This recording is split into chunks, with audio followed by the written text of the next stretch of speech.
Assalamu alaikum wa rahmatullahi wa barakatuh, and welcome to Muslims Australia TV. And welcome on another episode of Speaking with Muslim Reverts. Today we have a very, very special guest. I'd like to introduce you to a sister who is a mother of five. She's an inspiration for Muslim women anywhere. I'd like to introduce you to Sister Romy. Assalamu alaikum, Sister Romy. How are you today? Alhamdulillah, good. Alhamdulillah. I guess the first thing I'd like to ask you, as we always do, is can you please introduce yourself?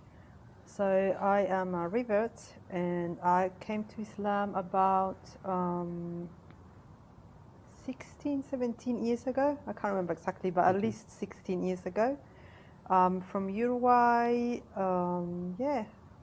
I've been in Australia for over 24 years now. Okay, so 16 years ago. So how did you first encounter Islam? What was the... So the first meeting with actual Muslim was I had a neighbor when I had my baby, my first baby, which is 22 years old now. I had a neighbor. She was Muslim. She was Sunni Muslim, and we just became, she would live across the road, and I felt very comfortable because as being Latino, we actually know our neighbors very well. So this was the first person that I could actually, come out and see, and she would talk to me, and so we became really close because she didn't have anyone at that time, and she also had little kids. The other neighbors, I probably will never see them or anything, but with her, we created that connection. All right. And was she also from Uruguay? No, she's Lebanese. Ah, okay. Okay. But at that time, I didn't learn anything about, directly. She didn't do any kind of dawah with me. We were more like friends, and, we used to do things that, it wasn't about Islam. It was just about friendship, and she's Muslim, I'm not. That's it. Okay. End of the story. I will notice the differences when it comes to family, but they will invite me sometimes if I'm alone at home and they're having a barbecue or family thing. So I know the girls will be sitting inside and the men will be sitting at the back and all these things. So I will notice the differences that we have. Mm-hmm. And it was quite interesting. Yeah. So at what stage did you start to become interested in Islam? What sparked the interest? That was many years after. I had another friend, so I moved to Bankstown, and my neighbor was again Lebanese Muslim.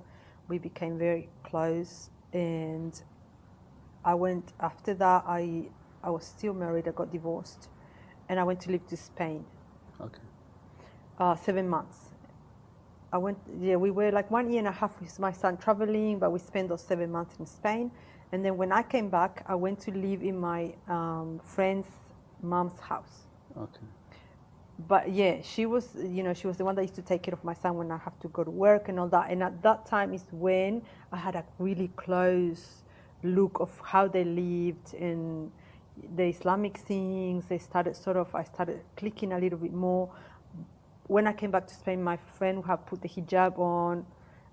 So obviously I would ask her about things. And I remember the first thing actually that I came very conscious about is when my friend told me that when we die, we have to cross that very sharp bridge. Yeah, and yeah. if our deeds are good, we'll be very fast. And if not, and I wasn't even Muslim then, but I'm like, oh wow, that's interesting. Okay. She has tried to give me videos before. I never watched them. Yeah. I'm like, no, this guy is too loud. I can't. So yeah. I was always searching for something, but not. Okay, that's interesting. So how was your religious belief at that time? Were you a practicing Christian? No. Okay. So I was spiritual. Yeah. And I was actually looking into all this energy stuff like Reiki and I was actually searching everywhere. Mm-hmm. I had all these different kind of things in my house, like from Buddhism, from this, from that.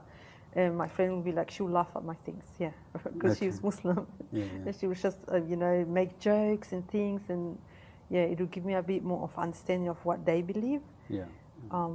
But no, I wasn't practicing Christian. Okay. Was your family practicing Christianity at all? It's interesting. We weren't very religious. My mom would mention God and what we say, inshallah, all the time. Right. So that was always in her. But we weren't going to church and all that, apart just from once a month when the Virgin Day comes and that. Yeah. She also was searching some things, my mom. So she was a part of Jehovah's Witness for a while. So actually, we had these books, and I used to go to my mom's books and read her books. So I actually read all those books. Okay. And Jehovah's Witness as well is quite to the oneness as well. They're quite closer to Islam in some things. Yeah. So I had all this background. Yeah. Okay. How did you go about, continuing this journey towards Islam? So what happened, I met my husband, and we met in nursing school. So we started having conversations, and then he was the only person that was able to explain to me, the questions that I had in a very simple way.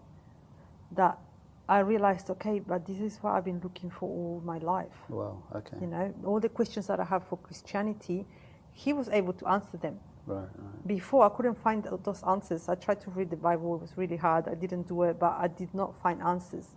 Even my mom, because, that she was my reference of Christianity, she couldn't answer the questions. But my husband started answering everything very clearly for me, and it sort of something clicked. Right. Okay. And yeah. SubhanAllah. That's interesting, because I hear that a lot with other reverts, that they're seeking something. They don't know exactly what it is that they're looking for, but when they encounter a Muslim or they encounter the books of Islam, they find a lot of the answers to the questions that they've had. So which is really interesting, SubhanAllah. So you did you accept Islam with after meeting your future husband? Yes. So I remember my friend telling me when I was living in the house, we're making dua for you to marry a Lebanese. So somehow that stayed in my head, and I was like thinking, maybe not Lebanese, but SubhanAllah, I met my husband and he's Palestinian. Okay. And yeah, it was just happened that he was Muslim. Yeah. And and he started teaching me all these things. So what I wanted to probably say is that I had all this relationship with Muslims for a long time, but until it was the time for me to actually, everything fell into place at that time. And he used to give me books and things, and the book that that I remember the most was a book that compared the three religions. Yeah. So I could read from Christianity, which was my background, or what I knew, and then the Judaism, and then Islam. And Islam will be answering, or will be, it's like it is, it will completing the whole thing. Yeah. And it's just, I didn't need much more than that. Yeah, SubhanAllah, so interesting. Okay, so now you've read the books, you felt like Islam was the right religion. What was the next step after that? How did you go about accepting Islam? So my friend, my neighbor from Bankstown, she had put the hijab on, and she was going to this auntie's house that they have gatherings every week, reading Quran. So she said, "You wanna come with me?" And SubhanAllah, I went to their house, and I was ready, so I became Muslim in their house. I'd said the Shahada in their house. And then I started. That's when my journey started. From there, Yeah. How did you feel when you made the Shahada? Wow, it was just like a coming home kind of feeling, and because I was told that now all your past is being forgiven. I'm gonna cry. It was just it was a strong coming home feeling that because I always loved God. I had this big connection with God all my life in terms of personal. Maybe it wouldn't show from the outside, but me inside in my heart, I always had it, and it felt like now I'm back to you. Okay, so you found what you were looking for. Yeah. SubhanAllah. So that's really interesting. So, and then after that, after you accepted Islam, what was the next step after that? Eventually you got married?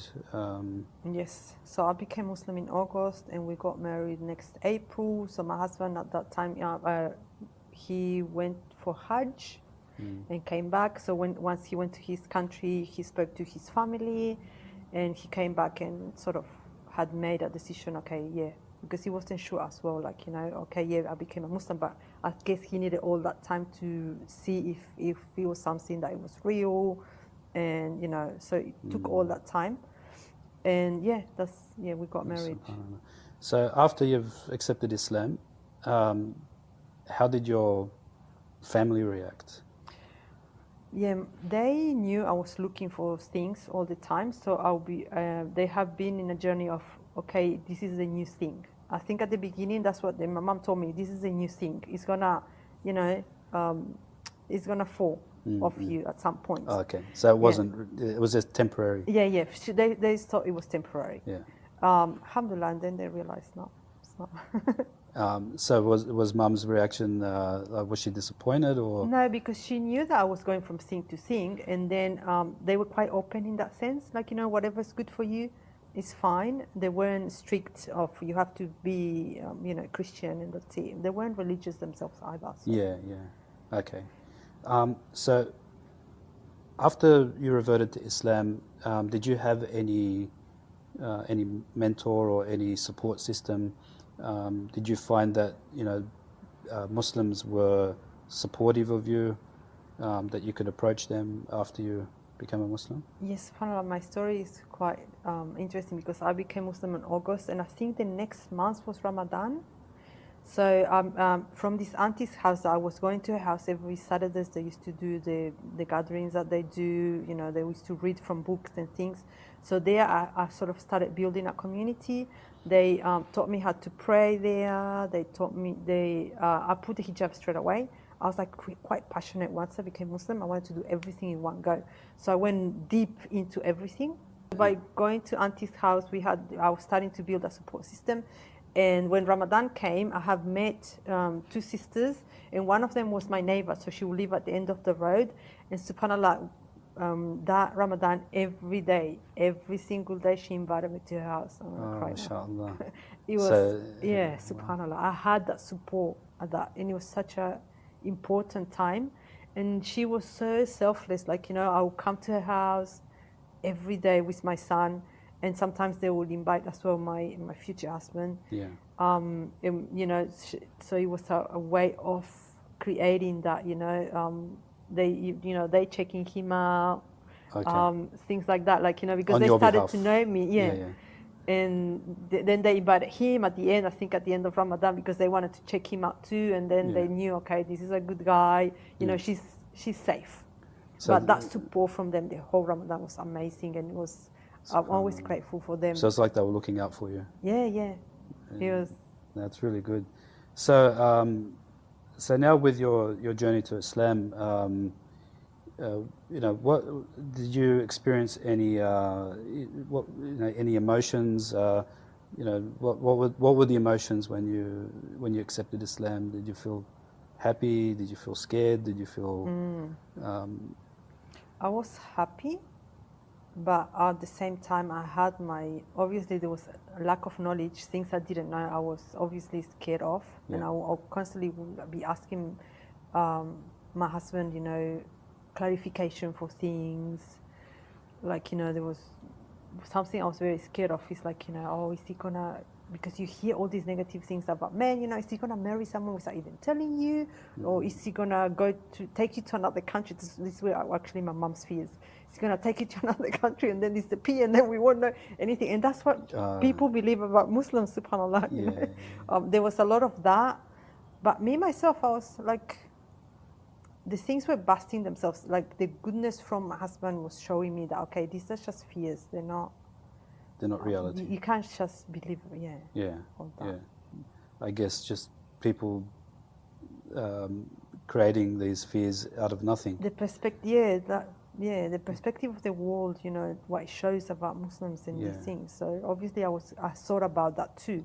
Like I put the two things into I can see this person is so good, but in the other hand, you know, they say all these things about Muslims. What if, you know, one day he changes and, you know, he flips, and then you are in this horrible marriage. So I had all that kind of thinking.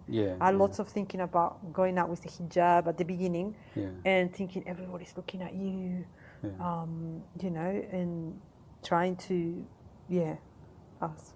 So, I guess the next question I'd like to ask you is, what were some of the challenges? And you mentioned the hijab, but what were some of the challenges that you faced after accepting Islam? So I think I adapted very easily after going through that, you know, that kind of going out the first day with hijab and thinking all eyes are on you, lots of pressure.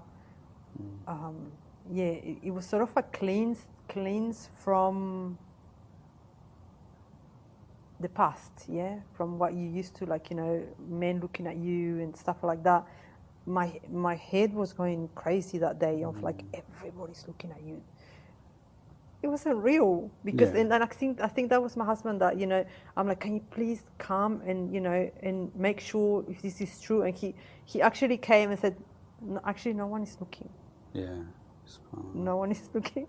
And that actually so every time I would come out after next, it's like, no, actually no one is looking, relax, until I became very comfortable with it, and I realized actually no one is looking. So you could almost say that your husband was My a support. good mentor, good He support was for you. my support. Alhamdulillah, Yeah. that's so good. Alhamdulillah. Yeah. Yeah, that's great.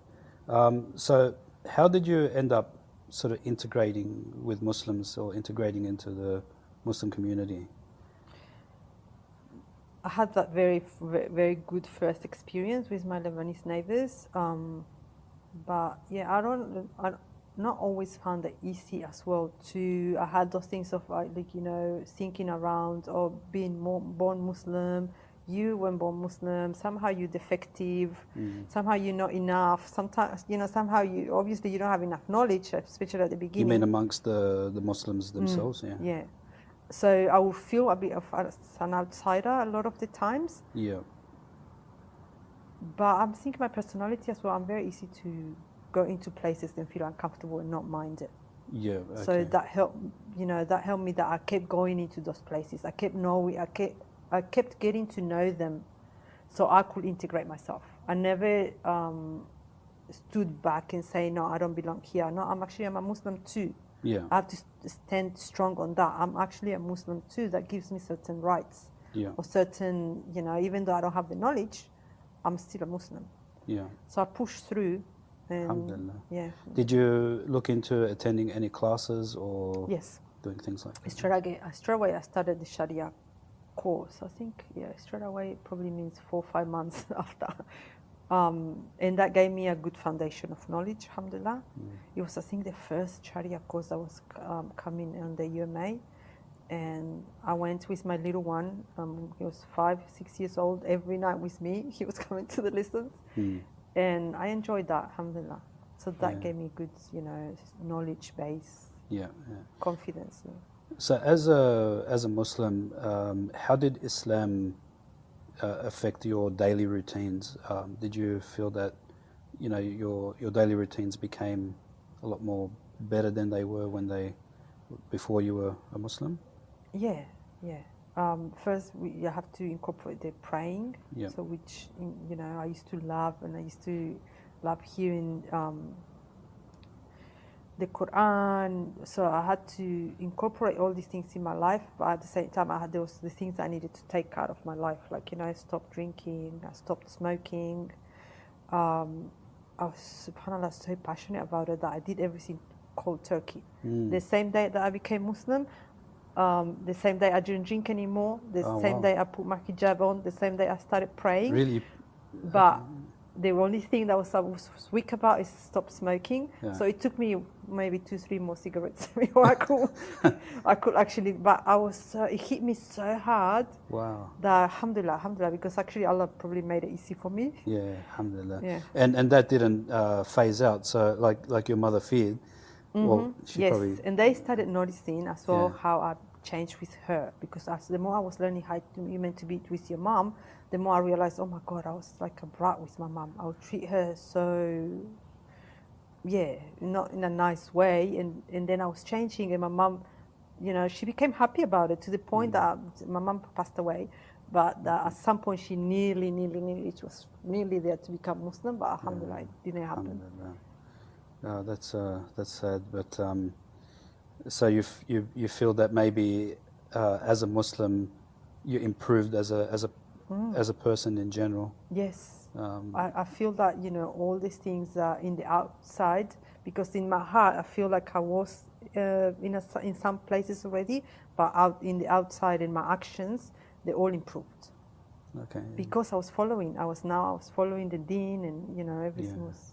Now it's just really interesting how once you accepted Islam, I don't know. When I you tell just that went to all. people, It it's was like, I don't great. know how I did that, but and Yeah. that's what I actually tell. You know, that helps me now in what I do as well. That some people think they can't change, Mm. and I always tell, like, look, you can change, Yeah. and it's from Allah as well. If Allah puts that in for you, you just do it.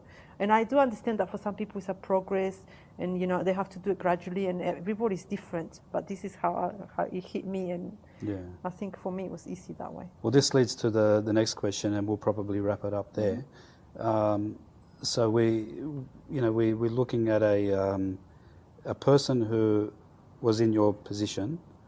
They feel that Islam is the right path for them, but they're just sitting on that side of the fence, and they need that little push. What advice would you give that person that is thinking about becoming a Muslim? You, I would say find the knowledge, find a little bit more about Islam, because that's one of the things that helped me. And personally as well, it could be that you read the signs. For me, I asked my sister, I'm like, I'm looking into this religion, you know, what do you think mom and dad will think and all that? And she said, just go for it. And another thing that gave me that, so look for signs. Another sign that I had for myself was I had a dream with my grandma, and my grandma, which was dead, I was actually telling me this is the right thing. oh, really? Yeah. Wow. So there's signs that you get, and because once you have the intention, Yeah. you know, either look into more knowledge so you can learn and you can be secure on this is what I want, and look for the signs, because the signs are there. But how would they go about just making that final decision? You know, I think if you are in that, you know, in that edge of thinking you're doing it, just go for it, because Yeah. that's from Allah, you know. Allah took you all this way. It means you just need to you just need to give the next step, and Yeah. that is, you know, the action comes from you, but Allah sort of put you all the way from there. Just give the step, do it. Just take that next step Yeah. and go for it. No, that's great advice. Well, Sister Romy, I really appreciate you coming on the show and sharing your journey to Islam. And for all you viewers out there, I hope you benefited from this interview with Sister Romy. And until the next episode, Assalamu alaikum wa rahmatullahi wa barakatuh. Wa alaikum assalam wa rahmatullahi wa barakatuh.